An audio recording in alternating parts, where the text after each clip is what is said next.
அனைவருக்கும் வணக்கம். உண்மையில் நான் வீடியோக்களை வந்து சொன்னால் உங்களுக்கு கொஞ்சம் மண்டையில் ஏறு மண்டை தான் வீடியோவில் வாரம் போல் நான் கூடுதலாக எழுதுறேன். வீடியோவில் வரணும் என்னென்னா உண்மையில் கண்ணக்கச்சனை என்ற சனத்தின் கொம்புலையன் மற்ற நடக்கிறதெல்லாம் பார்க்க உண்மையில் சரியான ஒரு அந்தரமாக கிடக்கு வீணா போப்புன்ற எனக்கு தெரிஞ்சிட்டதும். அப்போ நான் உங்களுக்கு சொல்லத்தான் என்ன பிரச்சனைண்டா கன பேர் வந்தாக்களை போய் சொல்லி நிற்கிறேன். உண்மையாக பயப்படாதீங்க. பயம் இருக்கும். என்னடா சிட்டிஸில் பறிக்கிறான்டா பயப்படுவீங்க, வீட்டை பறிக்கிறான்டா பயப்படுவீங்க, பிள்ளை காசை பறிக்கிறான்டா பயப்படுவீங்க, அப்போ ஏதோ பயன் அடிக்கிறானாண்டா பயப்படுவீங்க. ஆனால் அப்படி ஒன்றுமே இல்லை. அவ்வளவும் வதந்தி. சரிதானே? இதை விரும்பாத வதந்திய. ஏனென்று சொன்னால் நீங்கள் ஒரு பேப்பர்லையும் சைன் பண்ணே இல்லை பொறுப்பாண்டு நீங்கள் இன்வைட் பண்ணுறதுக்கு சைன் பண்ணிருக்கீங்க. அதே நேரத்தில் உங்களுக்கு ஒரு சாம்பிள் சொல்கிறோம். நீங்கள் அறிஞ்சிருப்பீர்கள். அறியாட்டும் இது 1300 சொச்ச பேர் எங்களுடைய ஆக்கள் சுப்ப விசாவில் 65 வயது தாண்டின ஆக்கள் வந்து அதாவது தங்களோட பிள்ளைகள் அவைய பிள்ளைகள் அவைய சுப்ப விசா ஆண்டு உள்ளுக்கு எடுத்துட்டு அகதி கோல் பண்ணி அவை இப்போ அக்செப்ட் பண்ணி பிஆர்என்களை சிற்றநாடுகள் அப்படி இருக்கணும். சரிதானே? இப்போவும் கிட்டத்தட்ட ஒரு 190 அல்ல ஒரு 200 கிட்ட வரும் போல ரிஃப்யூஜி அடிச்சிருக்கணும். நான் அது சிஸ்டத்தில் எடுத்து வழியை காட்டக்கூடாது. ஆனால் இது உண்மை. நான் வீடுகள் காட்டுவேன். அப்படி என்ன சும்மா ஒரு அறிவை தான் போய்கிட்டு பாருங்க. இங்கே வந்தா இது பார்க்குறாங்க பேருக்கு தெரியும். இங்கே ஒன்றும் பொய் இல்லை. அப்போ அவைக்கு அதான்டா சைன் பண்ணி வந்தவைக்கு ஒரு பிரச்சனை இல்லை. அவன் பிள்ளைகளோட நினைப்பில்லை, ஒன்றுமே இல்லை. அதே நேரத்தில் இதே எப்படி செய்வினம். அதே நேரத்தில் நீங்கள் நல்ல லோயரை பாருங்க. கொஞ்சம் உள்ள ஆக்கள் சும்மா அந்த என்னென்று சொல்கிறது. இப்போ ஒரு கதைக்கு யாழ்ப்பாணத்துக்கு நீங்கள் வவுனியாலேருந்து போயிடலாம். ஆனால் இவங்க காசு அடிக்கிறதுக்கு இப்படியே வவுனியாலேருந்து மன்னார் போய் மன்னார்லேருந்து குறுக்கப்பட்டி முல்லைத்தீவு போய் முல்லைத்தீவிலேருந்து பக்கண்டு யாழ்ப்பாணம் போட்டு நாங்கள் என்ன நினைப்போம், நல்லா ஓடி இருக்கு எங்களுக்கு இடம் தெரியாது, ஓடி இருக்குன்னு சொல்லி போட்டு அந்த சார்ஜுக்கான காசை கொடுக்கும். இது சும்மா உண்மையில் அந்த லோயருக்கு ஆள் பிடிச்சி கொடுக்குறவங்க வந்து சனத்திட்ட காசு அடிக்கிறாங்கன்னா இது செஞ்ச விட கேவலம். உண்மையில இங்கே அகதியின் அந்த ரிஃப்யூஜி போட்டு கட்டுறது லோயப்பியோட 3000 தான்.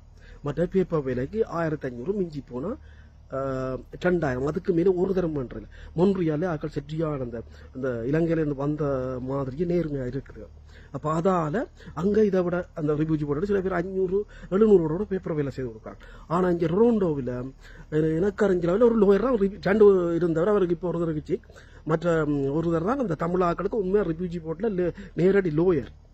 எனக்கு தெரிஞ்ச மட்டும் யாரும் இருக்கலாம், யங் ஆக்கள் அப்படி யாரும் இருக்கலாம். ஆனால் சிஸ்டத்தில் என்ன பார்த்த அளவில் வெளியில் இருந்து இப்போ டீமாக செய்தினமெண்டா தெரியாது.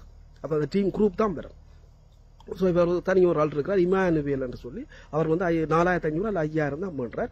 இந்த வேறு காசு எதுவும் இருக்காது. பேப்பர் வேலைக்கு 1500 அல்லது அந்த எல்லாத்துக்கும் சேர்த்து 2000 அந்த பேப்பர் வேலைக்கு ரிஃப்யூஜி போட்டுக்கு 3000 இவ்வளோ தான். லீகல் ஏற்றம் எடுக்க மாட்டார். வேறு எந்த காசும் இல்லை. படிப்படியாக அவருக்கு கொடுக்கலாம். 4-5 பேருக்கு அந்த நிலவை பார்த்து அந்த ஹெல்ப் பண்ணியிருக்கு. அதில் நான் சொல்ல தெரியும். அங்கே போயிட்டு நீங்கள் எப்படி செய்றீங்களா எனக்கு செவிக்கொண்டு. ஆனால் இங்கே டொரண்டோவில் அல்லது இங்கே ஒன்றாரியோவில் அல்ல ஜிடிஏல இங்கே மாப்பியா விளையாட்டு நடக்குது. 10,000 மன்ற 2000 மன்ற இது எல்லாமே இப்போ பொக்கெட்டுக்க போடுறது. பொக்கெட்டுக்க போட்டும் என்ன செய்யணும்னு சொல்லுவாங்க. இப்போ விமானவேல் அந்த ஆள்கிட்ட போனீங்களா அந்த ஆள் உடனே இது ஒர்க் பெர்மிட் அப்போ பண்ணும் 4 கிழமையில இல்லை போன 6 கிழமையில ஒர்க் பெர்மிட். ஆனால் இவேட்ட போனீங்களேண்டா ஜனத்தை வான்னு சொல்லி ஒவ்வொரு டைம் 10,000 மணி லைனில் நிற்குது. இவன் எல்லா லோயர் டைம் கொண்டே பயில கொடுக்குற. இவன் வந்து ஏஜென்ட். அப்போ ஒவ்வொரு பயில ஐயா நீங்கள் பயில எடுக்கிறோன்னு கொடுக்குறது. அந்த மற்ற லோயர் மேட்ட பேர்கள் எல்லாருக்கும் தெரியும். தொழிலும் சொல்லம் அவையிட்ட கேட்குறது. அவையும் ஒரு லிமிட்டை வச்சு தான் எடுப்பினோம். அவ்வளோ அதை ஹேண்டில் பண்ணுறது. அப்போ இவன் என்ன செய்கிறேன்னா உங்களை 4-5 மாதம் கோல்டு பண்ணுறது.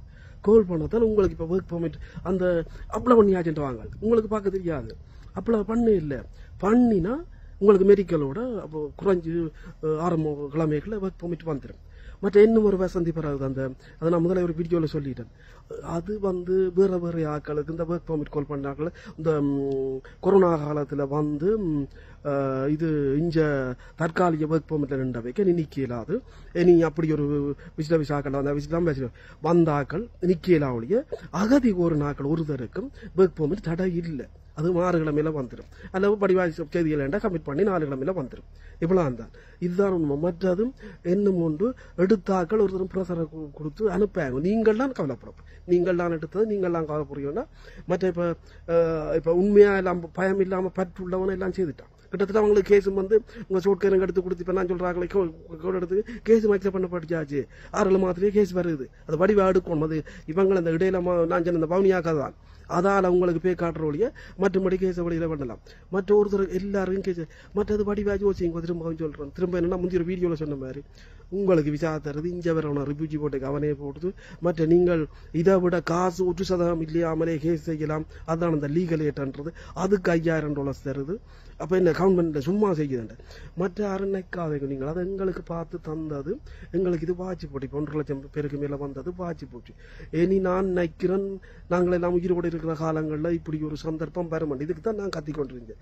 ஆரம்பத்தில் எல்லாரும் இல்லை விஜரம் கத்துறான் உனக்கு என்ன தெரியும் ஒன்று போய் விளங்க அவன் சும்மா அந்த 2009 அந்த கதை அதுகளை வச்சுக்கொண்டு சும்மா பழம் காட்டுற கதைக்கிறான் அப்படி இப்படின்னு சொல்லி இத்தனையோ கடவுளே பட்ட பாடு பேருந்து இப்போ ப்ரூவ் பண்ணியாச்சல்லோ. ப்ரூவ் பண்ணி முடிய ஜனம் வந்த இப்போ நின்றுட்டுதல்லோ. ஆனால் வந்த ஜனத்தை அனுப்பாங்க. மற்ற வந்த ஆக்களும் திடீரெனு நீங்க நினைக்கிற மாதிரி ஸ்ரீலங்கா மாதிரி கனடாண்டு இல்லை. இந்த வளர்ச்சி அடைஞ்ச நாடுகள் எல்லாம் சிங்கப்பூரா இருக்கலாம், ஜப்பானா இருக்கலாம், நியூசிலாண்டா இருக்கலாம், யூரோப்பியனா இருக்கலாம், யூரோப்பா இருக்கலாம், இந்தியா இருக்கலாம். இங்கே வாழ்க்கை முழுக்க அந்த உங்க உள்ளங்க என்ன இங்கே புறாங்க இல்லை உங்க புறாங்க என்ன இங்கே உள்ளாங்க. இங்கே 2 வேலை செய்யணும் அல்லது ஒரு வேலை செய்யணும். இங்கே எந்த நேரம் எங்களை ஒரு ஆக்டிவ்ல வச்சுக்கொண்டு ஆனால் இப்போ எங்களுக்கு கார் இருக்க விடும், கார் வரும் வீடு வரும் அப்படின்ட்டு இந்த பணச்சிக்கல் இருக்காம இருக்கும். ஆனால் வேலை செய்யறதா இருக்கும். அது உங்களுக்கு பார்த்த உடனே கஷ்டமா இருக்கும். மற்றது இங்கே உடனே டச் ஆகலை. இங்கே ஒருத்தருக்கு வேலை இல்லையென்று சொன்ன ஒரு வேலை பக்கண்டு போட்டுதுன்னா அவர் அன்எம்ப்ளாய்மெண்ட், அதாவது அவருக்கு 10 மாதம் இங்கே சம்பளம் கொடுப்பான். அதாவது அடுத்த வேலை தேடி பிடிக்க மாட்டோம். அப்போ ஏன் அந்த காசு கொடுக்குறான்னு தெரியுமா? அன்எம்ப்ளாய்மெண்ட் காசு கொடுப்பான் ஏன் கொடுக்குறான்னு தெரியுமா? அவன் ஒரு வேலை ஒரு ஆளுக்கு போனா அடுத்த வேலை கண்டுபிடிச்சு அவர் அதில் ஜாயின் பண்றதுக்கு 10 மாசம் எடுக்குமென்றதான் அந்த மீனிங். நீங்கள் வந்த உடனே உங்களுக்கான வேலை கிடைச்சிருமன்றது கிடைச்சாக்களுக்கு ஆனா என்ன பொறுத்த மட்டும் என்ன தெரிஞ்ச அளவில் எல்லாரும் இங்கே வேலை செய்யணும். ஆனா கிடைச்சலாக்கு தேடுங்கோ கிடைக்கும் எல்லாருக்கும். சரிதான். ஆனா தமிழாக்கள் எடுத்து குடிக்கணும் இல்லை கன பேர் தங்களோட வேலை இடங்கள்ல இப்ப சில பேரை கேட்டா சொல்லிடும் இவங்க வந்தோடனே இவங்களுக்கு ஒரு விஜயம் அப்படி கணக்கு கதைக்க போனா எங்களோட கம்யூனிட்டியை நாங்கள் விற்கிற மாதிரியும் மற்றது எங்களோட கம்யூனிட்டியா இங்கே அடிபடுற மாதிரி. இப்ப நான் கதைக்கிறது கூட எல்லாம் அங்கே ஃபில்டர் ஆகி போகும். பட் உங்க சோசியல் மீடியாக்களில் சும்மா கதைக்கணும் வேண்டும். உண்மையிலே ஒருத்தருக்கு மட்டும் தெரியாது கனடா பற்றி கதைக்காங்க. கனடா ஸ்ரீலங்காவில் எங்களை எடுக்கணும்ட்டு எந்த காரணமும் இல்லை. வந்தா தான் இங்கே மக்கள் வாடவில்லை இல்லை இந்த நாட்டுக்கு புனிதமாகும். அங்கேயே நாங்கள் புனிதம் இல்லை பேருந்து இங்கே புனிதம் உண்மையாக வருது. புனிதம் தான் எங்களுக்கு கடவுள் அங்கே நாட்டை தந்துட்டு பார்த்தேன். இது இஞ்ச வந்தால் இங்கே அவன் இது எங்கடா தான் துடிக்கும். அவங்களுக்கு எங்களை தேவை இல்லை. எங்களுக்கு தானே இது தேவை. நாங்களாம் ஆக்கி ஓடி வந்தாங்க. எங்களுக்கு தானே ஒன்றும் இல்லை. ஒன்றும் இல்லாம வந்தால் இங்கே எங்களுக்கு அந்த வேணுமெண்டு வாரம் இல்லாட்டி ஏன் வாரம் என்ன விஜயரே உங்களுக்கு குளிர்த்த வேண்டாம். இல்லை ஃப்ளைட் அடிச்சா 1-2 மணி காஷ்மீரை பார்த்துட்டு வருவீங்க. காஷ்மீர் இந்த மாதிரி தானே. அப்போ ஐஸ் பார்க்க போறீங்களா சும்மா படிக்காச்சு ஒன்றா அது இல்லை காசுக்கு தான் வரோம். ஸோ அப்போ எங்களுக்கு அந்த ஏதோ ஒன்று காசுக்கு இன்னும் ஒரு உண்மையாக காசு தான். அப்போ தேவைக்கு தான் வரும். அப்போ தேவைக்கு பயன்படுத்தணும்னா படிப்பை பக்குவமாக பயன்படுத்தணும். மற்ற முகப்பெருமாறு உண்டும் இதுகளுக்கு பூரா 36,000 பேர் இந்த ஜனத்தின் பேப்பரில் கிளம்ப எடுத்துருக்கு. அப்புறம் இசாக்கியாச்சு. சரி இந்த நவம்பரோட என்ன நடக்கும் நான் சொல்லிட்டு நவம்பரோட புள்ளன் கம்ப்ளீட்லி ஸ்டாப். பின் என்னையா சும்மாவே உலகத்திலேயே எங்களோட ஈழத்தமிழர் நாணம் கோடிக்கணக்கில் காசு கொடுத்து கனடாக்கு வர்றது இது ரெக்கார்ட். அப்போ அவன் 185 வருஷத்துக்கு உங்களுக்கு திறந்து விடுறான். நீங்க கோடிக்கணக்கில் உங்களுக்கே நீங்கள் வேண்டால் கனடாக்கும் எதுக்கும் ஈழத்தமிழருக்கு சம்பந்தம் நீங்களே வேண்டினால் என்ன நடக்கும்? முழுக்க நீங்கள் அப்ளை பண்ண கொடுத்த இஞ்ச தியாகங்கள் சுட்டி வித்து போடாங்க. அதில் அவங்களே அப்ளை பண்ணிவிட்டு வாங்க. எங்களோட முள்ளு பேரும் எனக்கு தெரியும். சரியா முள்ளு ஒரு வாழ் ஒன்று செய்யாமன்னா போன் ரெக்கார்ட் ஆகி கொண்டிருக்கும். சும்மா இல்லை இங்கே ஒரு ஆள் ஒரு துள்ளி கிடைச்சிட்டா காணும். நூல் பப்பு ஓடிக்கொண்டே இருக்கும். அவன் எண்ணத்துல காய்ச்சாலும் எண்ணத்துல பாதிக்கணும் முள்ளுக்க இஞ்சி ஓடிக்கொண்டான் இருக்கு. இவ்வளோ அதை போடு இங்கே போடு அங்கே போடு முள்ளுக்க உங்க ஒரு 2-3 பேர் அதான் இந்த பொம்பளைல வீட்டை வந்து பிள்ளை போட்டு போகலப்பா. ஐயோ இப்படியா அப்படின்னா புருவாத்தானே போவாங்க. சும்மா போவாங்க. ரிப்போர்ட்டர்ஸ்லாம் சும்மா இருக்காது. இங்கே மட்டும் நிற்காங்க. இந்த உலகம் எல்லாம் இந்த இப்படியா நாடெல்லாம் முழுக்க இன்டெலிஜென்ட் தான். மற்ற எல்லாம் சும்மா கொடை சுட்ட போட்டு சும்மா ஜாயின் பேக்கராக இருக்கிறாங்களா? அது என்னத்துக்கு கேட்டாலும் இன்டெலிஜென்ட் தான் எல்லாமே. அது இந்த நாடுகள் அப்படித்தான். அப்படின்ற மாதிரி தான் இந்த நாடுகள் இருக்கு. ஏன் உலகமே அதனால ரன் பண்ணுறது. ஸோ இப்படியான நாடுகளுக்கு இன்னும் இதை விடுங்க அது இருக்கட்டும். ஆனால் வந்த ஒருத்தரும் போயிடாங்க. மற்றது 45 நாளைக்குள்ள கனடாக்க நின்றுட்டு அவனும் போயிடாங்க திரும்ப மாட்டேங்க. அதை விட அதான் நான் முந்தையே சொன்னான் 15 நாளைக்கு டிக்கெட் போட்டு வாங்க. ஆனால் 45 நாள் தாண்டி தான் வர மாட்டேன். மற்ற 5-6 மாதம் நின்றவ இணைக்கவே வேண்டாம். மற்றது நீங்கள் ஓவர்ஸ்டே நின்றாலும் ரிபிஜி கோல் பண்ணுறதுக்கு இது இருக்குது. நீங்கள் அகதி அடிச்சுட்டு அவங்களோட உயிராவது கேட்டுட்டா இங்கே நிற்கலாம். ஒரு தரம் போவாங்க. மற்ற ஆரம் போகணும் மட்டும் ஆரம் ஒன்றும் ப்ரெஷர் கொடுக்காங்க சரிதானே ஆரம் உங்களுக்கு போக ப்ரெஷர் கொடுத்தா உண்மையில உங்களுக்கு அங்கே பிரச்சனை நீங்க இந்த போலீஸுக்கு அடிச்சாலும் உடனே ரிப்பிச்சு போட்டு கூட்டிக்கொண்டே விடுவாங்க சரிதானே அது உங்களோட உரிமை மற்றது இங்க வந்தாக்கள் உடனே திடீரென்று வந்தவனுக்கு 2 கிழமையில அல்லது 4 கிழமையில உங்களுக்கு எதுவும் காசு தர மாதிரி இருந்தால் உடனே தரமாட்டான் அவனோட ப்ரெஷர் ஆகும் உங்க கணக்கு நடக்குது ஒரு உண்மையில கூப்பிட்ட நீங்களும் சரி உங்களோட ரூம்கள்லாம் ஃபில்லப் பண்ணா சுவாசிட்டி இருக்கு ஒரு கோல்ல அந்த பலூன் மாதிரி பெற்றி என்றாலும் வேண்டி போட்டுட்டு ஒரு 8 கிழமை 10 கிழமை வச்சிருக்க மாட்டேங்கலாம் ஒரு எனியில ஒரு சின்ன வேலை செய்ய மாட்டான் உங்க கனவுப்பா சில பேர் சொல்றாங்க உண்மையா அந்த எங்கட இது எல்லாத்தையும் நாங்கள் ரிப்போர்ட்டா கொடுத்தோமோ அல்லது இன்னும் செய்தோம் எங்கட கம்யூனிட்டி அடிபட்டுரும் விளங்கிச்சு முதல்ல இந்த சுனாமி காலத்திலே போய் நின்று இதெல்லாம் விட போறாங்கன்றா நானே வெளியில வந்த இதுக்கு வெளியில வந்து